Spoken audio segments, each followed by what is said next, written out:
നമ്മുടെ ജീവിതത്തിൽ എപ്പോഴും ഉയർച്ചകൾ മാത്രമേ ഉണ്ടാവുള്ളൂ. നമ്മൾ ഒരിക്കലും പ്രതീക്ഷിക്കരുത് കേട്ടോ. കാരണം നമ്മുടെ ജീവിതത്തിൽ താഴ്ചകളും ഉണ്ടായേക്കാം.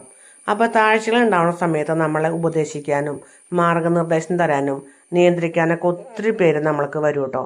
അപ്പം നമ്മൾ അതൊന്നും ചെവിക്കൊള്ളേണ്ട ആവശ്യമില്ല. കാരണം അതുകൊണ്ട് ആ ഉപദേശം കൊണ്ട് അവർക്കോ അല്ലെങ്കിൽ ഇത് കേൾക്കുന്ന നമ്മൾക്കോ ഒരു ഉപകാരമില്ലാത്തൊരു കാര്യമാണ്.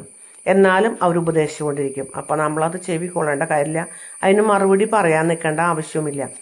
ഇത് ഞാൻ പറയാനുള്ള കാരണം, എനിക്കൊരു 11 വർഷം മുമ്പ് എൻ്റെ ഭർത്താവ് മരണപ്പെട്ടു കേട്ടോ.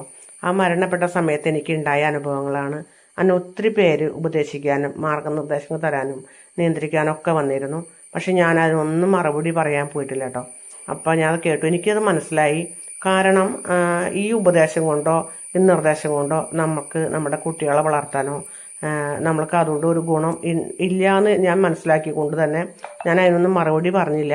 പക്ഷെ ഞാൻ എൻ്റേതായ കാര്യങ്ങൾ, എൻ്റെ ചെയ്യേണ്ട ജോലികളെല്ലാം ചെയ്ത് ഞാൻ എൻ്റെ കുട്ടികളെ വളർത്തിയുണ്ടായിട്ടോ.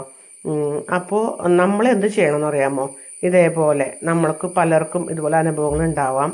അപ്പം നമ്മൾ ഇതിന് മറുപടി പറയാതെ നമ്മൾ ചെയ്യേണ്ട കാര്യങ്ങൾ നമ്മൾ ചെയ്ത് മുമ്പോട്ട് പോവുക.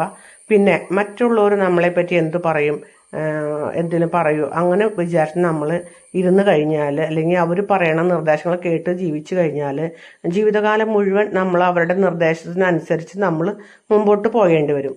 അപ്പോൾ നമ്മൾ നമ്മുടേതായ കാര്യങ്ങൾ, നമുക്ക് ചെയ്യാൻ പറ്റുന്ന കാര്യങ്ങൾ ചെയ്ത് നമ്മൾ മുമ്പോട്ട് പോവുക കേട്ടോ.